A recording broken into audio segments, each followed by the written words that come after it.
Your thumbnail is your video's handshake. If it doesn't grab attention instantly, viewers will scroll past no matter how good your content is. So this video is going to be a full masterclass of how I create high-performing YouTube thumbnails. I will walk you through my entire process, from the first idea and brainstorming to using AI to create quick variations, and finally polishing everything inside Photoshop. So without any further ado, let's dig into business. Hello guys, welcome to my channel. My name is Noor and this is Noor Design Channel. Thumbnails can make your videos or break it. Believe me guys. I have 2 successful YouTube channels, and if you ask me, I believe the main success factor in these 2 YouTube channels is crafting high engaging thumbnails. So let's start with 7 strategies to boost your CTR, which is click-through rate. What is CTR? It's basically the percentage of people that will click into your video from all the people that saw your video. So for example, if your CTR is 10, that means out of every 100 persons saw your video, 10 of them has clicked into this thumbnail. And if you're having a CTR below 5%, this means the thumbnail is not the best. From 5 to 10%, this means the thumbnail is really good. And from 10 and above, this means that this thumbnail is insanely good. So the first step is to use bright colors. Thumbnails with bright and vivid punchy colors immediately stand out from the crowd. It makes strong contrast and it makes quicker eye contact, and that means more clicks. And bear in mind that most people are having this dark theme into their YouTube, so the bright thumbnails will be very catchy. The second tip is to use high quality sharp images only. The thumbnail should look crystal clear and professional. So please don't just take a screenshot from your video and shoot a dedicated photo from your mobile phone or from the camera instead of just using blurry frame from your footage. The third tip, close-up faces drive emotions. I cannot emphasize this more. Tight shots showing the clear expressions create curiosity. Whether it's shock, excitement, confusion, or suspense, emotions make people want to see the story behind the face. Number 4 is please keep text minimal yet powerful. Less text means clearer, stronger message. Use short phrases that supports your idea without overcrowding the thumbnail. Number 5, transformations trigger curiosity. And believe me guys, before and after layouts are incredibly effective. Actually, most of my channel is before and layouts, so this is really powerful. They instantly communicate the message. They instantly communicate the story and make viewers wonder what happened between the 2 phases. And please don't forget the before at the left, the after at the right, because some creators miss this order. Number 6, use visual elements to tell stories. Icons, arrows, cutouts, all can help explain the concept instantly. So the quicker someone gets it, the faster they will click. Number 7, design for every screen. Viewers watch your video from a phone or from a TV, so make sure your thumbnail stays readable and impactful on both small and giant screens. And a quick tip here, I used to get a screenshot from my YouTube and put the thumbnail into this screen and see which version can capture the attention in a better way. So enough tips, and let's get to the actual work. How I start creating the thumbnail. And for this, I will explain the process and apply it into this video's thumbnail. So how I get to this result?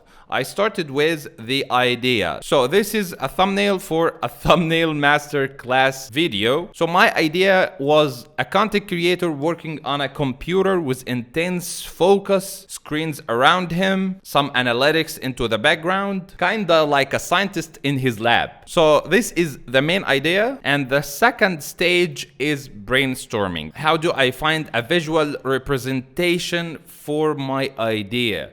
So I go to Pinterest and I write YouTube thumbnail design, and I just get inspired from other creators. Here I'm not trying to imitate or steal specific thumbnail. I'm just getting inspiration, you know, for the pose of the design, for the colors. Basically, I'm getting a test of how the end result of the thumbnail will be. So for example, this is a really good thumbnail for storytelling, or this one is amazing for storytelling, but this is not suitable for my design. So let's find a better one. This is a good one for like educational stuff, but this is very busy. This as well looks good in terms of contrast and the retouching of the face. So yeah, that's what I'm talking about. I'm just getting inspiration. And after some research, I got this image which immediately grabbed my attention because it's having the same idea and concept that I'm having. Intense focus in his face, he's working in computer,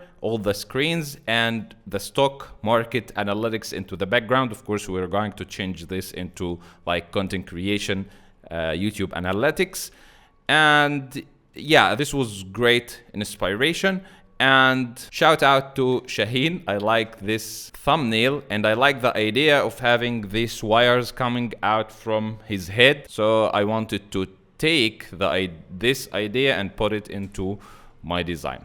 So how do I start executing these ideas? Firstly, I go to ChatGPT and ask him to give me a prompt to generate this image. And then I take this prompt and adjust it to match my needs. So here, hyper-focused man leaning forward over a keyboard. This is good. In an intense trading room, this will be intense YouTube studio. And cinematic angle from front, wide angle lens. This is really nice. I like how ChatGPT articulate the image and describe it accurately. Multiple computer monitors surrounding him on both sides, displaying green and red stock charts. This will be changed to displaying YouTube analytics and futuristic trading interface, glowing grid financial graphs. This will be removed. Dramatic backlight is good. Cold blue rim light on his face. Let's make this red and cyan. Sharp facial details, tense expression, realistic skin texture, hands aggressively on the keyboard and mouse. This is really nice. Chaotic trading desk full of wires. So let's change this with chaotic content creation desk full of wires and devices.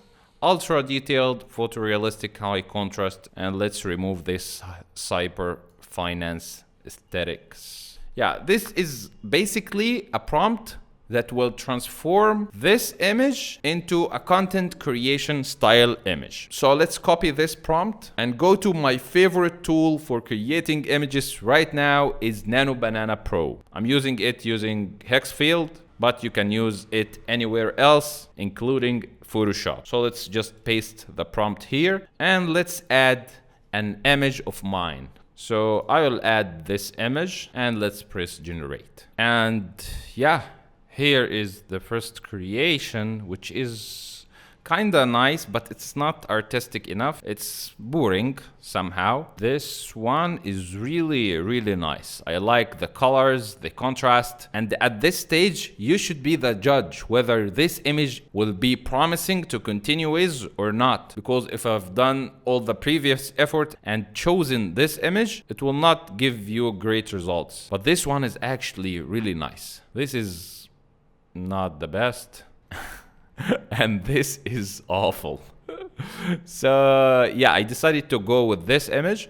So let's just download it and let's open it into Photoshop. And as you can see right now, its resolution is really nice. Before we go to the next point, I'm excited to introduce you to Pollo AI, an all-in-one platform that brings basically all the popular AI models in one place. The AI image models and the AI video models. Like for the images, Midjourney, Flux AI, Flux Context, Nano Banana Pro, Imagen 4, Wan AI, Ideogram, Recraft, Seedraim, you name it. And for the AI video generation models, Kling AI, Veo 3.1, Sora 2, Hilua, Seedance, Pika, WAN AI, and they even have their own model, Pollo 2.0. All available in one platform, one subscription. So let's try it out. Go to Pollo AI from the link in the description. They have now 20% off for Black Friday offers, so take the chance. The offer will not last forever. The link is in the description. So when you open the link and sign up, you will find the interface like this. Here to create AI video, here AI image and AI avatars. Let's go to AI image, and from here you can choose any model you want. Midjourney, Nano Banana Pro, Dream, Flux, Quinn Edit. So let's go to Nano Banana Pro, which is the strongest AI model right now. Let's select it and let's type any prompt. This is a prompt I generated using ChatGPT for a CGI ad. And look at this. Now you can take these images and go to the video models to generate CGI ads, and you can toggle between the video and image models from here. So let's choose video models. So let's start with image to video, and for this you can use any model you want. Let's try Pollo 2.0. Upload the image, which I've done previously using also Nano Banana. Put the prompt right here, and let's see, and look at this. You can create a lot of CGI ads like this for your products. Pollo AI offers more features like AI avatars, AI shorts, animations, you name it. So check the link of Pollo AI in the description, and let's get back to the video. Very good. Now, the image itself looks great, but it doesn't have room for text. So I don't want to just punch the text here and that's it. I want to leave a room for the text to breathe, because as I've already told you, your image should not be very busy. So I'm getting a solution right here, which is making the lens that took the this shot wider angle. And how I will do this is simply by camera raw filter. So let's firstly right click into the image, convert it into a smart object, and let's go to filter and camera raw filter. And from here, let's go to the bottom. Let's go to this optics sliders, and we will distort the image to make it like this. This is like a lens distortion, creating like a very wide angle camera effect. So this is, I guess, is good. Press OK, and then I will just move it to the bottom, so something like this, because I want the face to be in the center of the image and the text will be put right here. So I will expand the image using also Nano Banana, but inside Photoshop. So I will just use the selection tool to select this part like this. And from the contextual taskbar, press this button to invert the selection and press generative fill, and use Gemini 3 with Nano Banana Pro to expand the image. So I'll just write this prompt, expand with dark background, and press generate. So yeah, this is not bad, but we can make this part darker. So I will just create a new layer, and using the brush, I will just pick any dark color from here. And let's just, with the soft rounded brush, fade these parts, because I want to put text here and I want it to be really contrasty. Very nice. Maybe we can darken this area as well, and we can darken this part. Really nice. Now I like to do a special effect to make my face pop more. Let's do this using the object selection tool, and I select myself, and let's just press Ctrl J. And doing this, I've just duplicated myself into a separate image, and I've done this because I want to create a solid color from here. And for this, let's choose like cyanish blue color, like the one in the background, and let's change its blending mode into screen. And let's put it behind myself.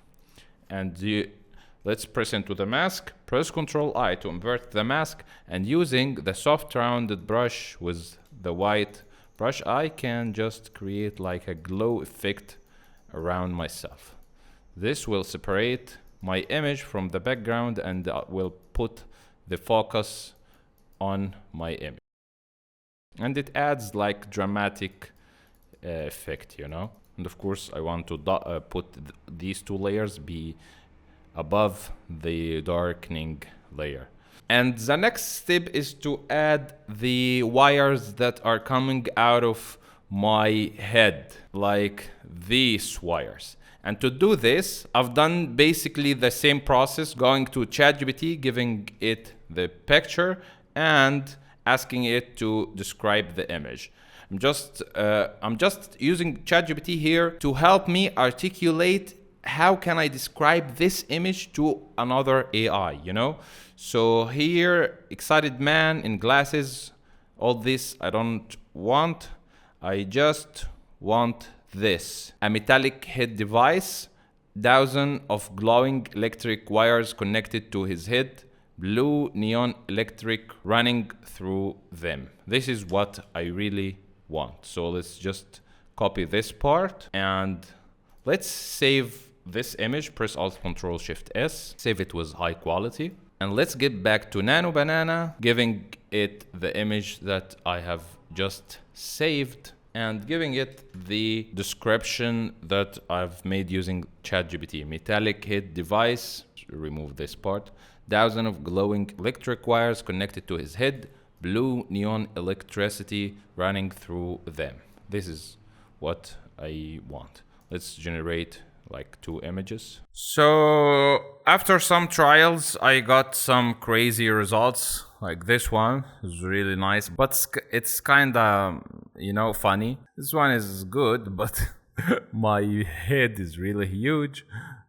This is actually not bad, but I guess we can get better ones. And after some trials, I got to this one, which is really, really nice. It needs some tweaks, but as a base image, it's good. So what I'm going to do is create a mask, and using the hard brush, I'm going to erase the image to show the main image into some parts. This is the main image. This is the image above it.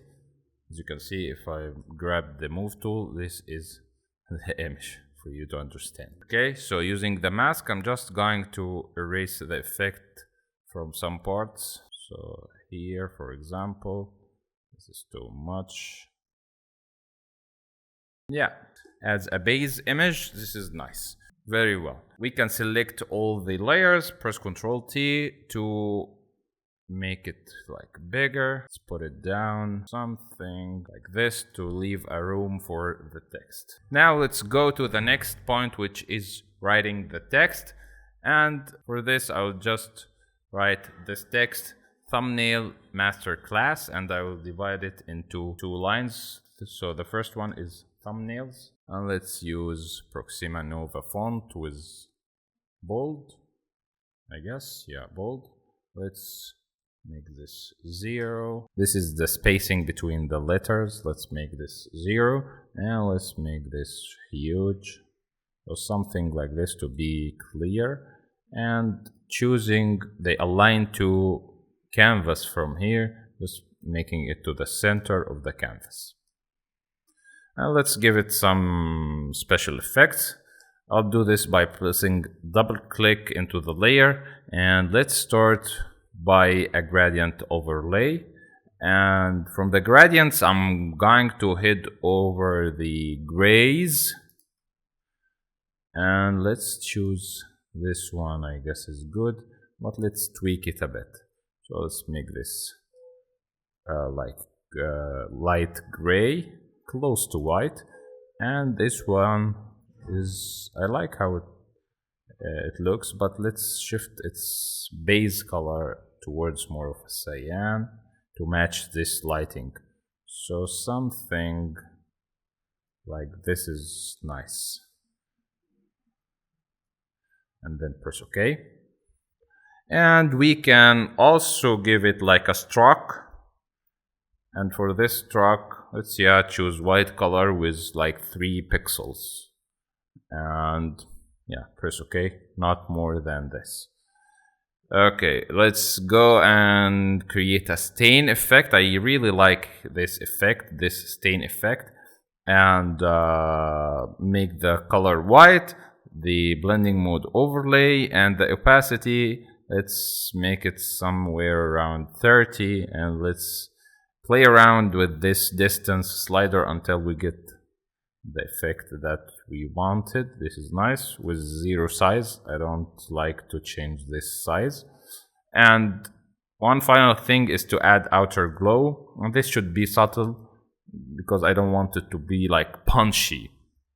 So I'm just going to choose this cyan color, and with screen blending mode I'll just decrease its opacity to like 20% or something, and increase the size to just make a hazing glow subtle effect. Yeah, press OK. This is nice, and I will just write the other word masterclass with regular font, Proxima Nova, and let's choose this, the weight to regular, and let's spread the text out like this. This is really nice. And let's align it to the center. Yeah, that's not bad. Right now everything is good, but I believe we should reframe the canvas again because it's kinda busy, so let's just give it a room to breathe. So this is good, and we can use the same layer we painted the blacks in before to paint some blacks here, not pure black.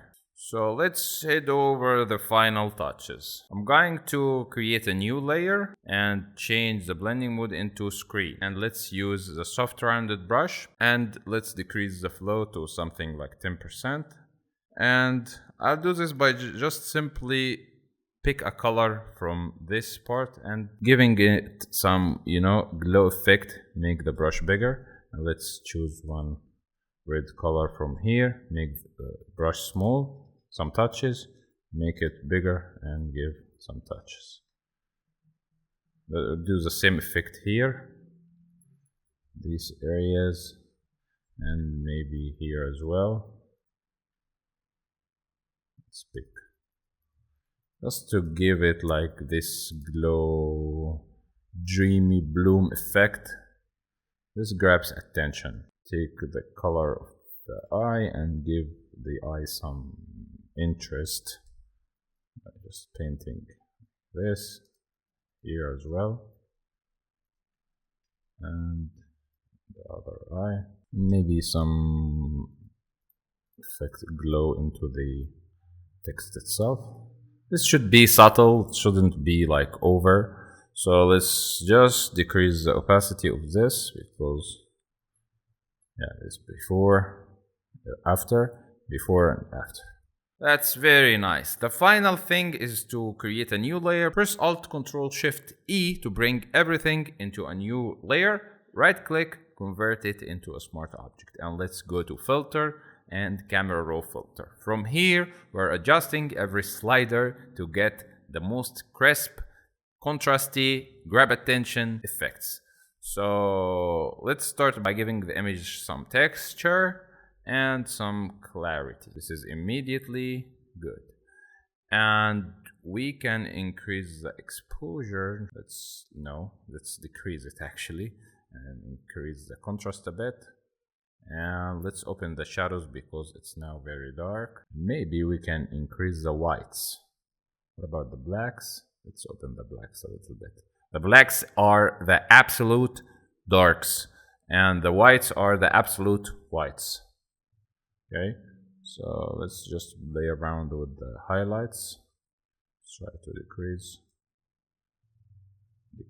or increase it. Let's decrease it like this. All right, for the white balance, let's see. Maybe we can give it some warmth. And maybe some greens. Yeah, this is nice. What about the vibrance? Let's reduce the saturation a bit. This is very much. And let's give it some vignetting effect, subtle effect, increasing the feathering. Let's make it like -8. And let's go to the curves. Into the highlights, I'll add some cyans, and I'll add some cyans into the shadows as well. This is nice. Let's see. Maybe we can add some sharpening. And let's head over to the exposure. I guess we need to increase the exposure a bit. So here is before, here is after. Maybe we can decrease the yellows. And we can increase the saturation a bit. So let's make it -5. Press OK. And yeah, here is the final result. Here is before, and here is after. Alright guys, this was my full workflow in creating catchy thumbnails. Of course, not all the thumbnails should be like this fancy, but you now know the full process, the full workflow, and you can tweak it according to your thumbnail style, your thumbnail target audience, and so on. And if you like this video, please leave a like, and please let me know, guys, what do you think about this workflow into the comments, and see you soon in next tutorials. Peace.